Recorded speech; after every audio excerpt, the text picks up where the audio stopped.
chat. If it's for a specific panelist, please make that clear. Otherwise, I'll open questions to the full panel.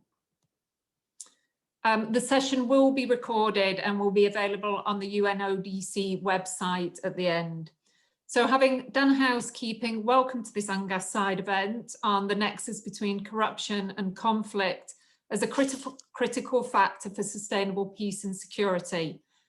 I'm Natalie Hogg, I'm the Director of Transparency International's Defence and Security Programme, and a key focus for us is anti-corruption and good governance in the defence and security sector as a prerequisite for achieving peace and stability.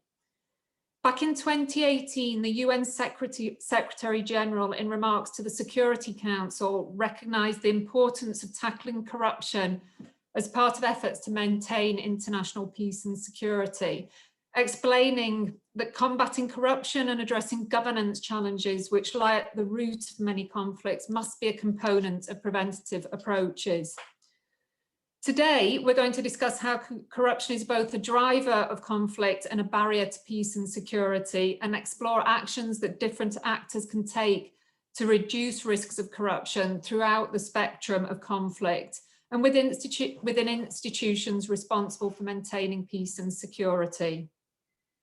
We're really honoured to have such a wealth of expertise on the panel today, who will provide us with insights from the different perspectives of civil society, on the role of the private sector, and from NATO and the UN system.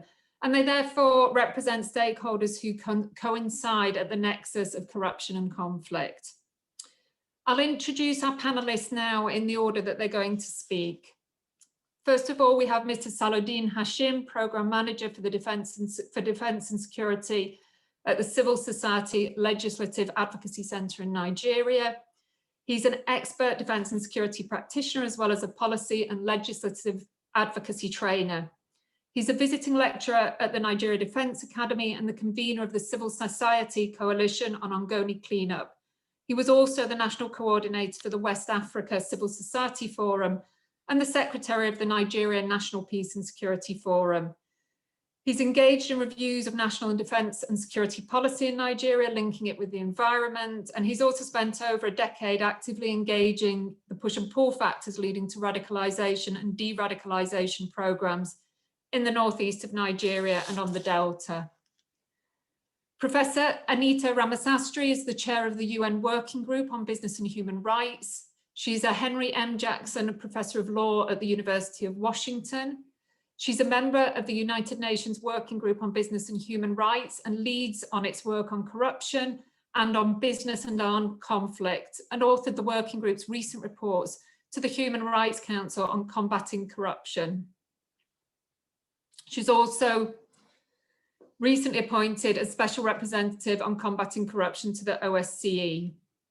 Professor Ramasastry's research focuses on the role of economic actors in armed conflict. Mr. Tom Gooch is a humanitarian affairs advisor at NATO's Supreme Headquarters Allied Powers Europe. He's responsible for implementing building integrity and operations across Allied command operations. Previously, Mr. Gooch worked on protection of civilians, cultural property protection, children and armed conflict, and resilience at NATO's Joint Warfare Centre. He has an MSc in International Development from the University of Bath and served 7 years in the British Army. And our final speaker is Mr. Daniel Prinz. He is the Chief of the Security Sector Reform Unit at the United Nations Department of Peace Operations. He previously headed the arms trade team at the UN's Office for Disarmament Affairs. He was the Secretary General of the UN Conferences on the Arms Trade Treaty. And before joining the UN, he was a diplomat in the Dutch Foreign Service and a lecturer at the Royal Dutch Naval College. So without further ado, and to make the most of time, I will now hand over to Mr. Salahuddin Hashim for the opening presentation. Thank you.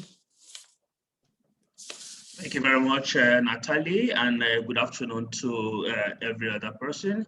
Let me begin by saying that the nexus between corruption and insecurity is actually not far-fetched.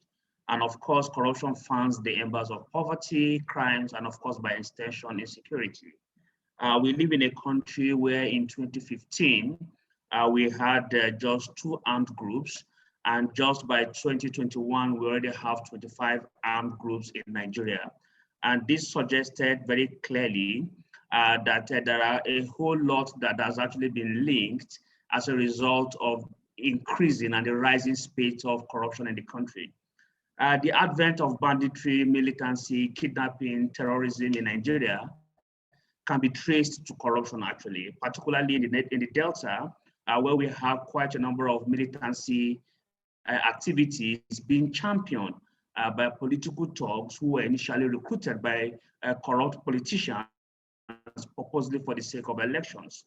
Now, when people are frustrated because their needs are not met, they resort to conflict as a way of expressing their frustration. For us, this is the kind of situation that we have actually been confronted with because of the saying that we have in this part of the world, that the hungry man is actually an angry man. The level of poverty and education backwardness, particularly in various regions and the North particularly, has actually increased the potentials that has actually exacerbated conflict. For instance, in the North alone, we have about 13.5 out-of-school children in the North, and this is actually a byproduct of corrupt activities that hadn't allowed children to go to school, and that as a result has also contributed or has become a contributory factor to conflict in that particular area. So this large army has become a huge recruit, in the hands of terrorist organizations. And of course, if you look at the case of unemployment, when people are not engaged in meaningful work and necessities of life, they bring attention to their plight by engaging in destructive behavior at the slightest provocation. There is a common saying that an idle mind is actually the devil's workshop. So there is also a very huge nexus between what we are talking about and the kinds of situation realistically that we have on ground. While we are very much oblivious of the fact that there are other reasons why people engage in criminal activities, we cannot for any reason rule out the fact that these activities of unemployment and of course are direct consequences of corruption. And of course, corruption leads to unemployment leads to conflict, and of course, in turn, conflict leads to insecurity. Many Nigerian youth have become prey to terrorists, and of course, they are easily recruited and radicalized because they are not economically empowered.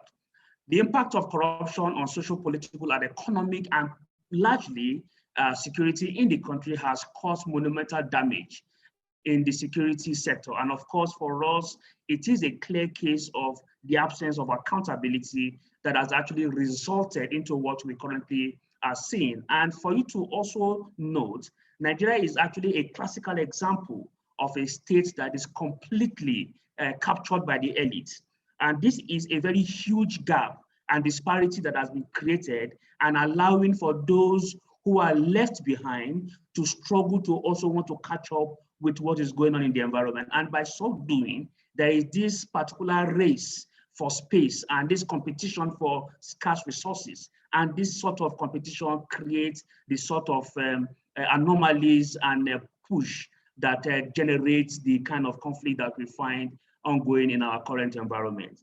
And before I will just quickly want to do a little bit of an analysis of recent budget monitoring tracking tool that we developed.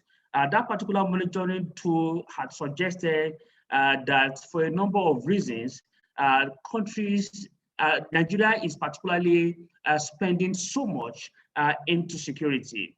And just between 2020 and 2021, there is a 14% increase in budgetary allocation to security. But unfortunately, spending much money does not mean more security. And this is simply because there are lots of interest in everything that is related to the conversation around security. No wonder it has become a juicy pot and a target space for those who are kleptocrats, political elites who want to capture the system and use it as a potential space to begin to engage in their own nefarious activity. So the direct cost of corruption is actually very high in terms of the loss of revenue, and of course, as a consequence of the absence of infrastructures and platforms.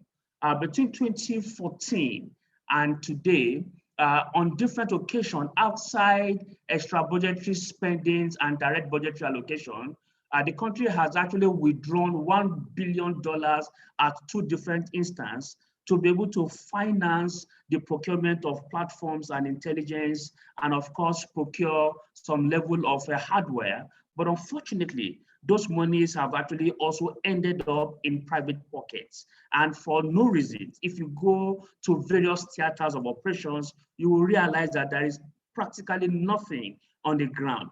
Combat allowances are not paid to personnel. People who engage in various forms of contracting have become some sort of fronts for military generals and those who are indeed have no business with military hardware procurement. So there is a huge challenge, and the absence of accountability indeed undermines the efforts towards preventing conflict in the country. And of course, there is this seemingly organized crime that is also a very huge situation that is being confronted with that particular sector. And because the sector in itself is vulnerable, it is vulnerable because of the opportunistic procurement process that is actually riddled with the corollary to take off proposed investment without any form of going through due process. Then it makes it actually exposed to any form of external interest, and that particular interest is actually where the major issue lies. And of course, if you look at the rising spate of fatalities that we record both in the front, it becomes very unfortunate to be able to understand where exactly is the money going into. Platforms such as Shilka, 40 rounds that we currently have, the T2 Russian tanks, most of them are currently present, but they are not working. And that for us also suggests that it is either military procurement also go for refurbished items and use that as a potential opportunity to siphon resources, or they use such monies just to be able to recycle platforms and then bring them back. And the consequence of that is that target personnel who are manning those platforms are the target. Recent news have suggested that in less than 2 months, we have had 3 fatal crashes of the Nigerian Air Force jets. And this for us is actually an indicator to suggest that there is a lot that requires and needs to be done in this particular direction. And of course, to be able to put on the table is the fact that if we have spent in 2021 alone a proposed budget of 1.97 trillion, which I had mentioned that represents about 14% increase over what we had in 2020, then there is a lot of challenge in terms of monitoring and oversight, because there is a huge disconnect between what parliamentary oversight is and what is actually practically on the ground. And to be very honest, in the last 5 years, the country has actually expended 10.02 trillion on security, and that is actually a whopping amount that is not giving any form of documentation whatsoever. So there's a huge disconnect in this area.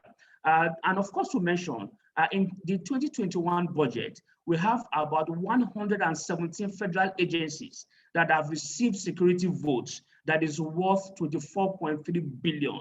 And these are agencies that have no business with security. And if you disaggregate what state government also take in the name of security votes, it will get into over 250 billion in Naira, which is in itself a very huge amount, but is not actually spended on the conventional security aspect that we require. And all of these things have actually fired the sentiment. People are beginning to get a little bit uneasy and very unhappy with the situation. And that in itself has actually created additional interest into how these things should be done. So very quickly into the kinds of situation or the cost analysis of how we have gotten to where we are today is the fact that all matters relating to national security are still very opaque and they are very secret. And of course, the FOI Act 2011 that we have that is now being reviewed seeks to protect the issue of disclosure of information relating to defense and security generally. And this for us is actually unfortunate because there seems to be a lot of interest in that particular aspect. And there's a significant part of the budget that is allocated for this purpose, particularly to the issue of security, but that is not made public. And that is not meant to be because it actually undermines the issue of effectiveness and also reduces mission effectiveness in various theaters. And of course, the integrity of public institutions is also being questioned as a result of the refusal to disclose some of these contracts and of course, what you spend on budget. This also is actually a very major issue. But most fundamentally, is that in a country that currently goes through and undertakes a situation such as this, does not have a functional defense policy. Now we have a national security strategy, we have a national defense policy. One, these documents are not speaking to each other. Secondly, is the fact that these documents were actually top to bottom. They were not bottom-top approach in terms of its design. So the design process is faulty. The process of putting them together is also not particularly very holistic. And of course, the significant irregularities that deals with our budgeting system, the issue of auditing, the issue of monitoring, these issues are also very much of a big challenge. And there's a need for us to be able to put a lot of attention on this. And of course, finally, is the fact that it lacks the M&E plan. How do we monitor and evaluate performance? It is also a major gap, which we also need to bridge. Unfortunately, these are huge challenges that we are currently going through and has actually impeded into the kind of situation that we are confronted with as a nation. So I will stop here. And of course, if I have a further opportunity, then I can also add my voice to it. Thank you very much. Mr. Hajan, thank you so much for a really wide-ranging presentation. I'm going to hand over now to Professor Ramasastry. Great. Thank you so much, and thank you for the invitation to be here today to help connect the dots on this important topic. What I want to speak about is that the role of the private sector. I'm a member of the UN Working Group on Business and Human Rights, and of course we work with state civil society, but we are really focusing on businesses and encouraging respect for human rights. And I'll connect the dots to corruption as a large driver here. So corporations that are present in conflict-affected areas are often implicated in both acts of corruption and bribery, as well as in serious human rights abuses. So one key message for today is really that they're interconnected. So companies that are present in conflict zones, what we've seen is that they're often prosecuted for bribery, but they may also be sued civilly or possibly prosecuted for gross human rights abuses arising from the same conflict. So just to give you some examples of recent areas where we've seen corruption that relates to human rights issues as well, is we have in Syria, Lafarge, a Swiss-French cement company that may have paid armed groups in Syria to continue the business of, well, paying ISIS, and also connected, of course, to issues of human rights violations in Syria by virtue of its financing activity. Historically, Chiquita Banana or Chiquita Brands in Colombia admitted to the US government to paying bribes to paramilitary groups and to the FARC, and of course then subsequently was sued relating to human rights abuses that were connected to their financing of armed conflict. So again, just to see that there's this nexus between the financing and bribery and then human rights abuses, because the armed groups are engaged in these.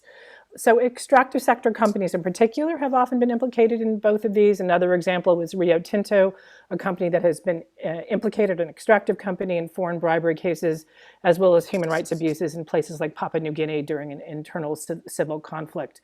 And finally, I'll just say that more recently, we have the Swedish prosecution authority indicting the chief executive of Lundin Energy, which was formerly Lundin Petroleum, a Swedish company, relating to aiding and abetting war crimes that occurred in Sudan based on reports from civil society groups there. And again, whether those allegations will be proven, the Swedish courts so far have allowed the prosecution to continue with a most recent ruling in May of 2021.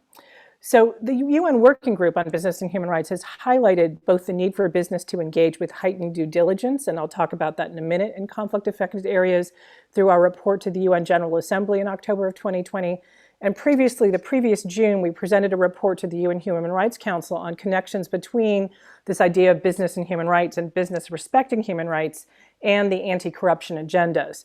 So what really the key messages again are that when business is engaged in a conflict area or a post-conflict area or a fragile environment, they need to engage in enhanced or heightened due diligence. And what we mean by this in the human rights world is they need to actually look and understand the impacts of their business activity in that conflict context, which means they need to look at indicators and triggers that relate to atrocity prevention, to conflict prevention, very different from, say, run-of-the-mill human rights due diligence, as we call it, as like a business identifying labor violations in the supply chain.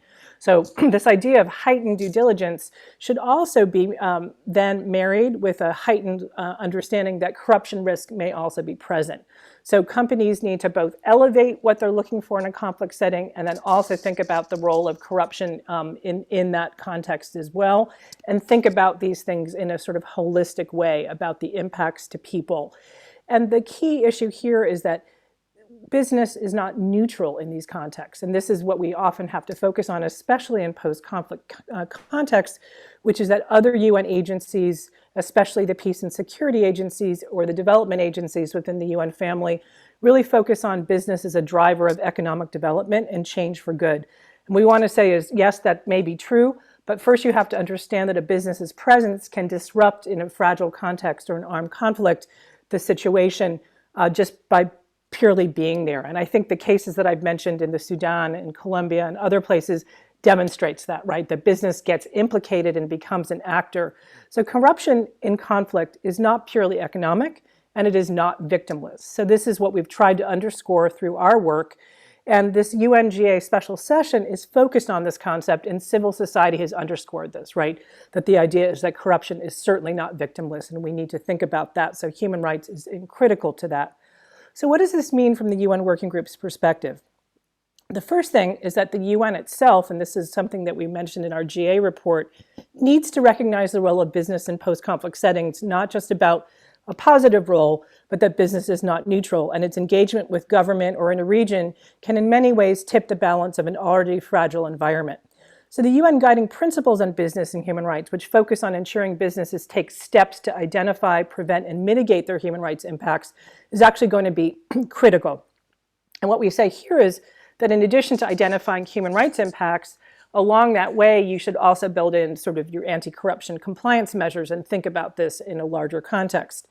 And examples of what we think are really useful conflict prevention mechanisms that have attempted to deal with the role of business in conflict settings that focus on human rights, but I think can be expanded as we think about issues of responsible business conduct and corruption, is the International Code of Conduct for Private Security Providers, which is a multi-stakeholder initiative that has been led by the Swiss and US governments, Canadians, and others, really focusing on the role of private security providers in any number of settings.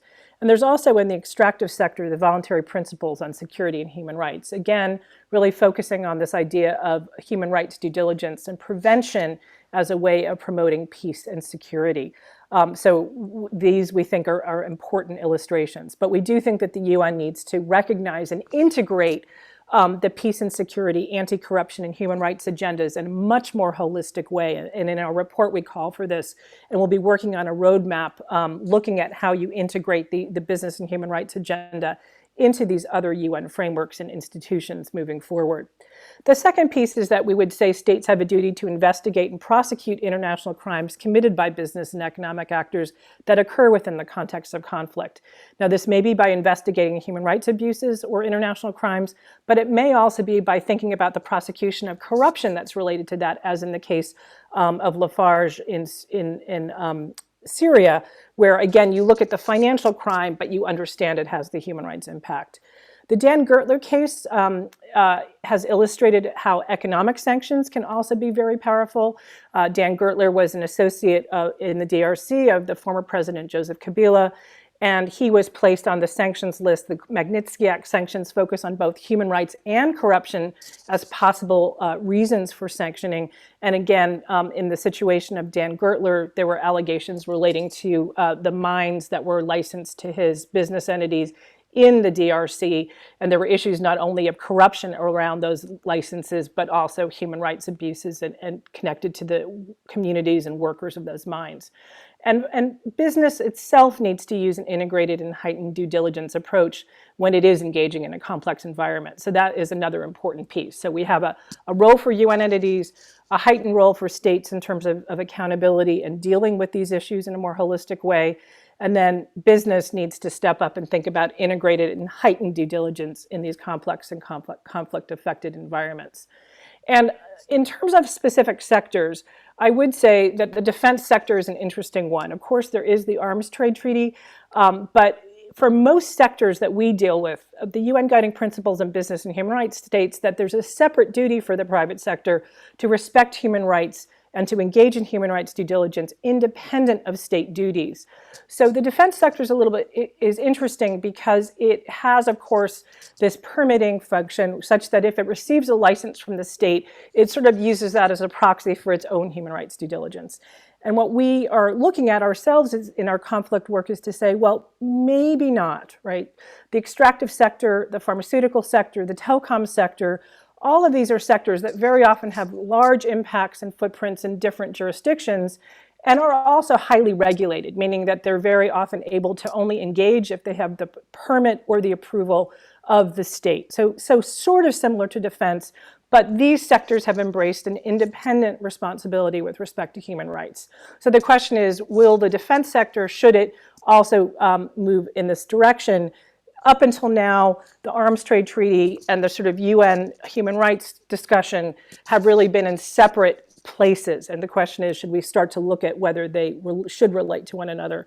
And I'll conclude by just saying an example of this in the surveillance sector, which I think, of course, relates to defense, is that the US government has recently released Department of State guidance on implementing the UN Guiding Principles for transactions linked to foreign government end users for products or services with surveillance. So the idea there is that even though there is this idea of an export permit or license for surveillance technology, that's obviously the government piece, there still is guidance saying that the surveillance and industry, so technology sector, has an independent responsibility with respect to what it's doing in terms of human rights obligations. So thank you for this opportunity. I know this is sort of like trying to triangulate a lot of different things: corruption, business and human rights, and sort of connecting them together. But I hope that it is something that we can advance through this dialogue and others. So thank you. Thank you, Professor Ramasastry. That was really fascinating. I'm going to hand over now to Mr. Tom Gooch from NATO. Thanks, Natalie. Good afternoon, everyone, from a sunny Belgium. So, for those of you not familiar with NATO and not familiar with building integrity, or BI, I'll quickly explain what that is, so it makes sense. BI works to promote good governance and promote good governance and implement the principles of integrity, transparency, and accountability in the defense and security sector. I read that to make sure I got it right. That obviously applies to NATO as an organization, but it also applies to the allies, which are the member states, and then obviously to partner nations who want to work with us in that area. Within the BI program itself, there's then two aspects. One is the high-level good governance piece, which sits at NATO headquarters, and the small team there do a fantastic job engaging with a wide range of actors to work on that high-level stuff. And then there's the military side of it, which we rather creatively called building integrity and operations, and that's what I'm going to discuss with you today very briefly. So why do we have it? I mean, clearly NATO's learned some lessons from operations in Afghanistan over the last 20 odd years. And from that, we obviously understand that the cost of corruption is high, and often the impact of corruption is extremely unpredictable. However, from that, because we're NATO and we love process and we love writing things down, we've identified 4 main operational consequences of corruption to any mission or operation or activity that NATO might be involved in. And these will come as no surprise to anyone here today. It undermines your desired end state. It makes achieving sustainable security goals extremely difficult, and it makes transition to a competent host nation security force extremely challenging, which I would say is an understatement. But it makes it difficult while you're there, and it makes it very difficult for you to leave. It promotes instability. Corruption, we know, is a key enabler of the drivers of conflict. And then it wastes resources and effort. Now, Saladin covered this quite some really good examples in his piece earlier. Another Afghan example is that of the development aid spent in Afghanistan, an estimated 19 billion of that was lost to fraud and corruption, which is an extraordinary number. And of that, it would be extremely naive to think that some of that money didn't end up in the hands of the Taliban, and therefore we as the international community were in some way financing our own opponent in that conflict. So it's clearly important. And then finally, it damages your mission credibility. That's both locally, regionally, and internationally. I think this is obviously important in any kind of mission, but particularly in an alliance, mission credibility is extremely important, especially if you're selling yourself as a force for good, and then potentially you're somehow contributing to making things worse. Now, clearly that's a very broad grouping, and the risks then need a framework to mitigate against them. So what we use is the understand, plan, execute, and assess framework. And clearly understanding is the key component of that. That is the foundation for everything you do onwards. Clearly understanding in any operation is key, but it's certainly important in the early stages of any understand process that you understand the nature, sources, forms, and drivers of corruption in the operating environment. And at this early stage, I find it personally particularly useful to look at the approach used by the analysis of organized crime. So there's a sort of a model used by organized crime analysis which looks at the relationship between corrupt actors and then the host nation or the state. It's three phases. First is predatory, where corrupt actors expand at the expense of the host nation. In the middle, you've got parasitic relationship, where the corrupt actors use the resources of the state to expand and hold on to power. And then at the end, you've got symbiotic, where the corrupt actors create a state within a state, or the corrupt actors and the state are so intertwined that you really can't make any difference between them. Now, clearly that's a massive oversimplification of what you're going to encounter, but it's useful because it's a very simple and concise way of explaining within your chain of command the kind of situation you're going into. It's almost a sort of traffic light situation. Predatory, yes, it's bad, but there's opportunities to do something. Symbiotic, that's a serious problem that you've got, and you need to understand that before you go. So clearly from there, you need to develop your clear, detailed data collection plans. You need to look at your analysis requirements, and you need to integrate that into your overarching information and intelligence gathering and analysis that then feeds into your planning. So, and then the final piece to understanding is, and Etta touched on this, the complexity of the environment you're going to find yourself in is understanding that the military instrument of power is not the main actor in this environment or dealing with this problem. So you need to understand what other instruments of power are at play, who's doing what, where, and why, identifying the international community actors or activities that are impacting on anti and counter corruption, either directly or indirectly. So that's everything from people dealing with wildlife trafficking, counter-terrorism, all of these different pieces, cultural property protection. Everything has a component that has corruption in it. And again, the economic piece, as we just heard, is important. So you need to try and understand your place and how the military instrument of power fits with all the others. And it's very easy to say you just need to do that. It's extremely complex. And therefore, there's a real key CivMil requirement within any operation that's deploying to an area where there's corruption, because you need those guys to go out and do that liaison and engagement for the mission. So moving on from there, clearly you do your plan. That's pretty self-explanatory. Again, you need to have your corruption risks identified as early as possible in your planning process to allow all of those considerations to be taken into account as you move forward. But the end result from your planning should be that BI efforts have an overarching long-term and sustainable strategy that will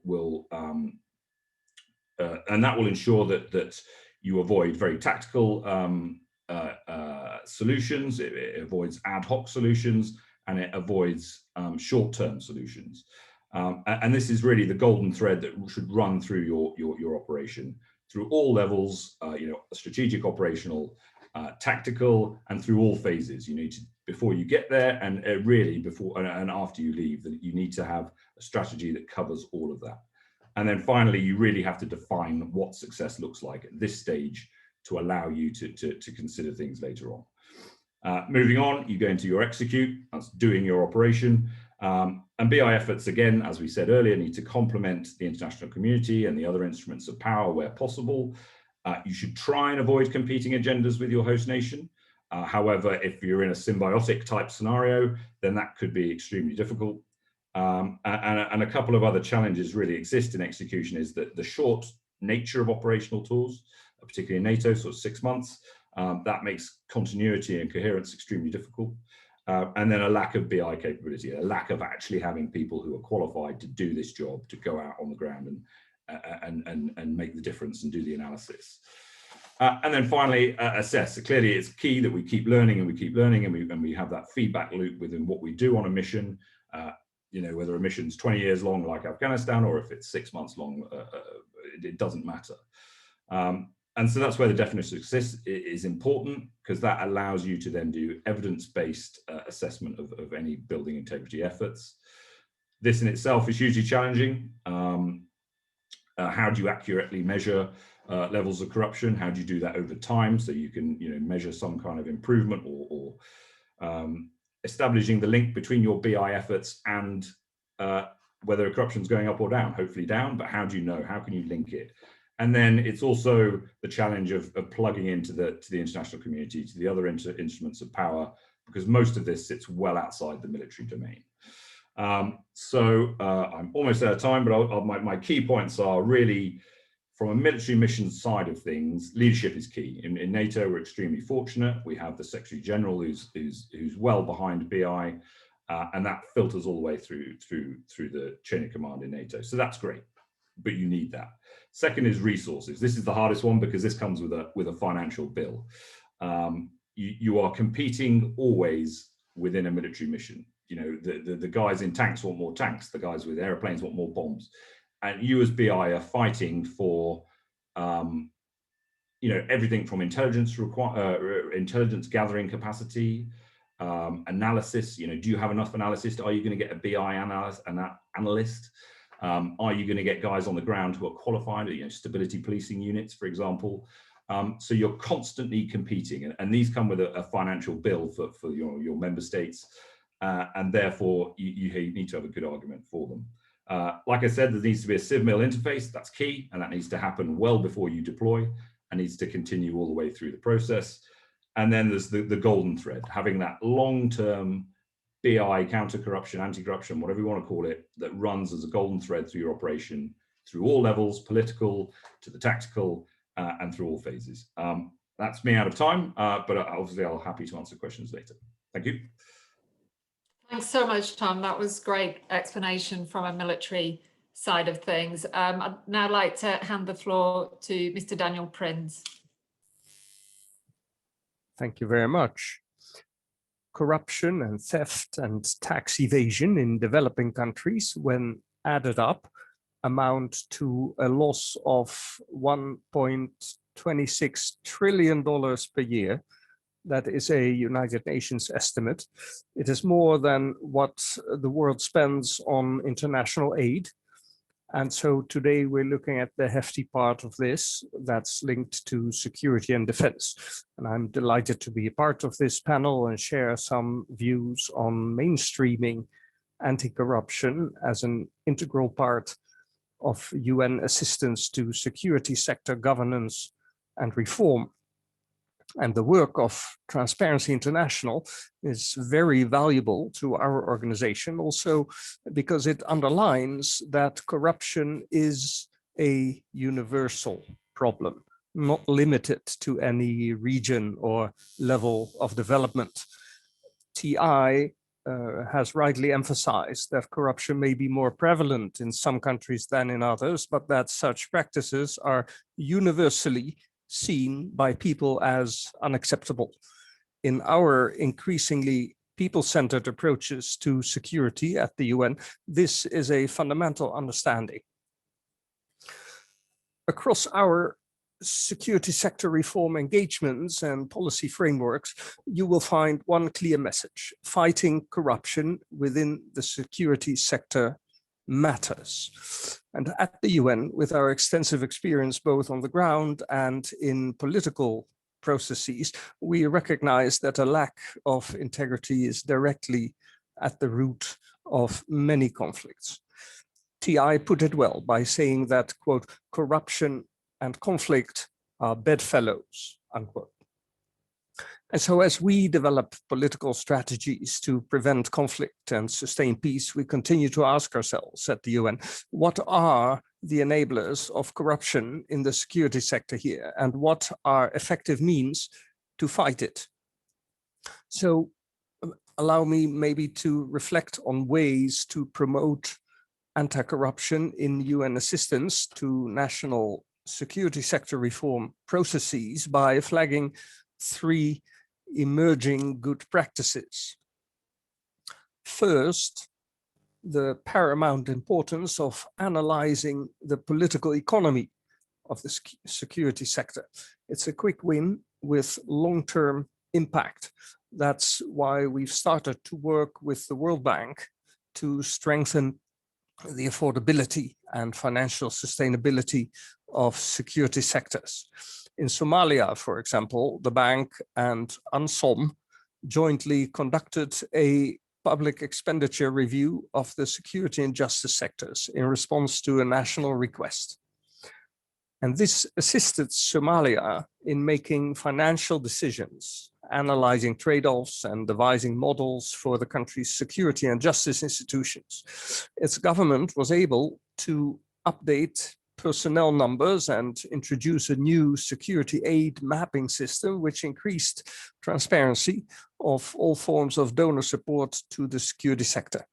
Transparency, absolutely instrumental to curbing corruption in the security sector. We do more than just enhancing delivery in settings where the UN implements SSR mandates. We are making headway in developing joint analysis and guidance with the World Bank in close coordination with UNDP and with financing from the Peacebuilding Fund. TI is actually assisting us in these efforts. We've embarked with Transparency International on developing an issue paper on security sector expenditure policy and management. Building integrity and transparency is its central theme. So yeah, that was our first good practice, analyzing the political economy of the security sector. And we've just heard also from NATO how important these analyses are. And it's something that we've in the past often skipped. Our second good practice is focusing on adequate personnel management. That's where a lot of predatory and corrupt behaviors among security and defense forces can be tackled. Too often, recruitment and promotion within the armed forces are riddled with corrupt practices. So, for instance, in the Central African Republic, we made possible an armed forces recruitment campaign that was nationwide, that was inclusive, that was transparent, and that was merit-based. It had never been done. The UN provided advice on rank harmonization and on strict geographic, ethnic, and gender quotas. Good officers engagement and a whole of mission approach enabled MINUSCA to support the recruitment campaign from process design to the organization of physical and written exams. Our SSR component in MINUSCA continues to coordinate mission-wide support for recruitment within the CAR armed forces, and colleagues there also work relentlessly to increase the capacity of the Ministry of Defense to mobilize resources and coordinate international assistance, to move toward a garrison army, and to integrate former combatants in the security sector.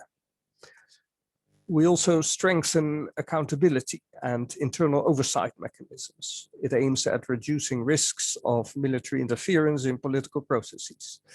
The goal is to create a protective environment in which national SSR priorities outlined in the National Plan for Recovery and Peacebuilding can take root. And then here's our third good practice, building confidence. It helps weed out corruption from the security sector as well. In Côte d'Ivoire, SSR contributed directly to national reconciliation in the aftermath of conflict. UNOSI, our peace operation, spearheaded an initiative on confidence building measures, working both with the armed forces and with communities. So concretely, what did we do? We opened the debate on how security is organized in the country. We opened it to non-traditional security actors, such as civil society organizations, religious and customary leaders, and political parties, and generated a community of practice bigger and more inclusive than just the security and defense establishments. We heard just now from Salahuddin how that was done in Nigeria as well, and it helps, it works. We also trained security institutions on civil military activities to help renew ties between the armed forces and the population. And we created a framework for collaborative security leadership through a series of dedicated workshops and cooperation with other countries. Now, these examples to us, they show that it is possible to tackle corruption-related practices in the security sector to make sure that uniformed personnel is held accountable and that impunity doesn't reign. Many of the countries hosting peace operations with a mandate on security sector reform are at an inflection point. They inherit dysfunctional security sectors, broken trust, and lost opportunities, and they must decide whether to address corruption or allow it to erode the social fabric. Obviously, there's no easy solution. The fight against corruption in the security sector requires certainly leadership. So political elites must be willing to identify, to tackle, and to punish corrupt behaviors. It also requires the determination and involvement of broad strata of society. People are shaped by the institutions they live under, but they can also work collectively to transform these institutions. Now, so just to conclude, all of this combines for us in maybe 5 points of attention that the UN has formulated to focus on when engaging in peace operations in particular. First, systematically incorporate analysis of corruption risks in the security sector to inform political and technical engagement, which includes, as I mentioned, the political economy analysis. Secondly, to promote that corruption in the security sector remains high on the political agenda, so engaging political leadership continuously, consistently. Third, when providing United Nations assistance to national security sector reform, we place integrity and transparency and accountability at the core of it. Fourthly, to identify national institutional frameworks where security sector reform support can have the most impact in terms of tackling corruption. So you need to find those institutional frameworks where you can make a difference. And fifthly, to empower civil society. It will not come as a surprise. It's an important factor in all of this, civil society, to provide external oversight of the security sector and increase public demand for integrity and accountability. That's sort of the amalgamation of our approach currently.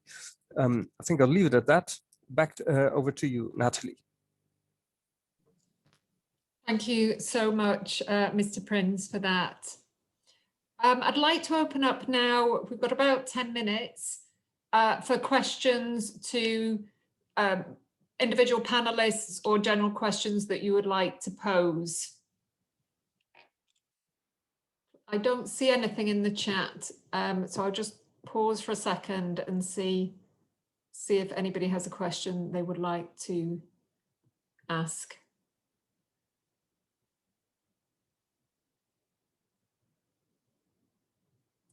So I have a question from Maria Astrid to Professor Ramasastry.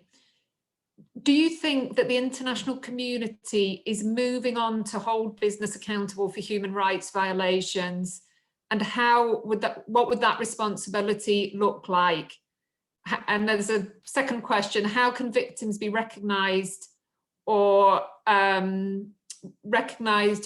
recompensed if it's difficult to individualize them, i.e. when the damage is generalized?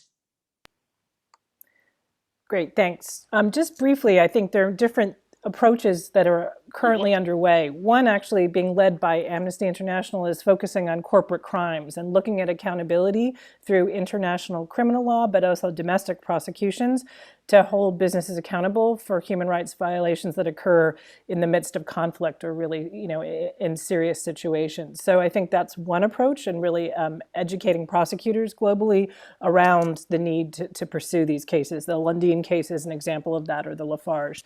A second piece is an important question, which is, I think, part of what's being discussed at the special session, which is this issue of collective harm. I think it's not easier, but I think issues of collectivized harm in the business and human rights space is a different matter from collectivized harm in the corruption space, where traditionally we've looked at victims as either individuals and typically not thought about the harm to society or communities. But I hope that through a variety of different studies, research, and advocacy among civil society groups, that we're going to move towards really recognizing that corruption is not a victimless crime. And I think this panel illustrates that, and that we move beyond that. So I really want to commend Amnesty for looking at these issues. I think both the international crimes piece and also the kind of corruption impact piece.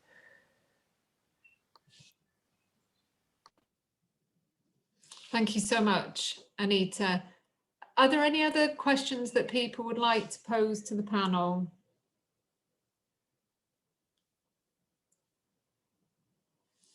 So I have a question here from Michael Jedjic. It's a general question. If the security sector is part of the problem, who should perform the assessment? NATO uses self-assessment. And is building their capacity or building the capacity of civil society organizations and accountability the best strategy?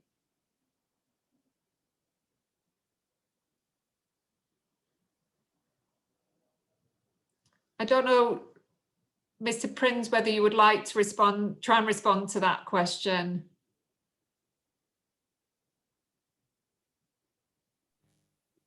Yes, thank you. And it's always a proper question to say, so who would do the assessments if assessments are being undertaken? And I don't think we have a sort of a singular answer to that. It can be very well appropriate that organization undertakes that. It can also be sort of undertaken or sort of farmed out to other expert organizations who may be better at it or have a better understanding of local situation.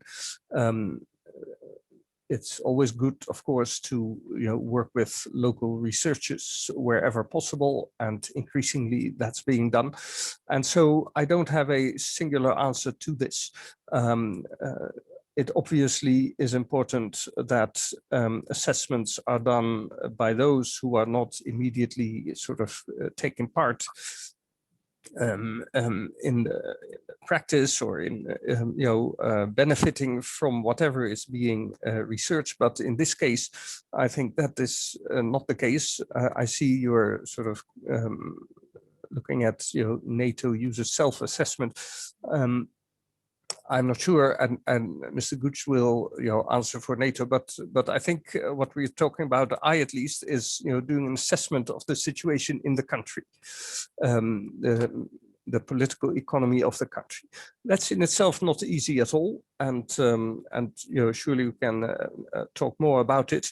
but also for an organization like the United Nations that needs to be neutral, that has been requested to be in a country, often with a political mission, will need to guard its, let's say, its position as an interlocutor and a cooperator with government. And so that may mean that on topics like this, it is smarter to have others do the assessment than the organization itself. But it depends very much on the situation. There's also, there's also those settings where a country actually asks us to look into these practices. And then, of course, there's much more cooperation possible there. Back to you. Thank you. Thank you. I wonder at the second part of that question, whether Saladin, you would like to take that around the opportunities that capacity development of civil society organizations presents. All right, thank you very much, Natalie. I think what is very fundamental is that in Nigeria, we have what we call the Auditor General's report. And this particular report is actually a very good assessment that civil society organizations have used over the years to engage, and it provides a very clear view of where gaps does exist in terms of financial leakages, where we have wastages, and where loopholes does exist.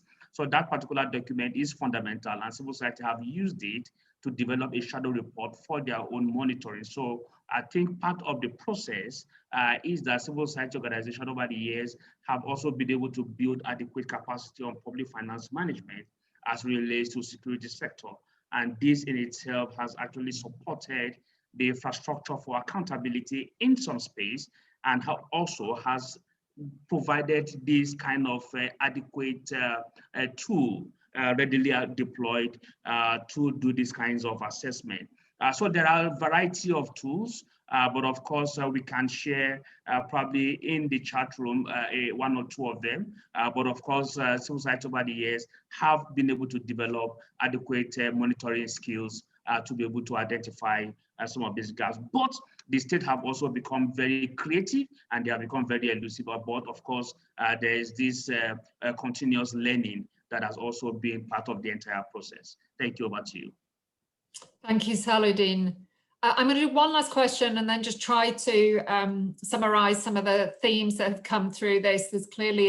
There are other questions coming in. I'm sorry, I don't think we'll be able to deal with all of them, but it does signal how much there is to talk about and grapple with. So, Tom, a last question for you around the extent to which NATO is looking into the root causes of corruption as a prerequisite for tackling corruption. Yeah, thanks. Yes, we are. But as I mentioned earlier, much of what the root causes of corruption sit well outside the military domain. So yes, while we are trying to understand those cross-cutting nature of the topics, and we're doing quite a bit of work at the moment to look at actual intelligence requirements, how do we really understand what the root causes are of corruption in any given place? And it's super difficult. I don't really have a sort of comprehensive answer. Is that yes, we're looking at it. Yes, we understand it's not really within our purview to fix, but what we can try and do is not make it worse and align ourselves with the other instruments of power and other actors trying to address the root causes to then achieve that longer term sustainable security. So yeah, not a great answer, I'm afraid. Okay, I'm so sorry to not get to everybody's questions. We'll try and pick up and deal with things separately if Najla, we can capture some of those questions and maybe address them in other ways. I think just to sum up, first of all, thank you so much to our panelists for taking the time to present today. We're very, very grateful. And I think given the number of people on this call, it shows the level of interest in this topic. Thank you also to all the participants for joining. It's really heartening to see 85 people, I think, were on when I saw it at the highest point. There seem to be some really key themes coming across the four speakers. The impact of corruption in relation to conflict, crisis, development and investment in key sectors has come across really, really clearly across a range of countries internationally, the need for us to continue to try to address this issue is very, very clear. There were themes around the unintended impacts of operating in a particular country or geographical area, be it a business or the private sector or international operations, and the need to really understand the corruption context in which one is intervening as a means of, as a minimum, not making things worse, but also in, as the last question was about, understanding what the role corruption is playing in a particular situation and what types of corruption are happening. And also the need to understand the institutional environment, engage in cross-organisational working.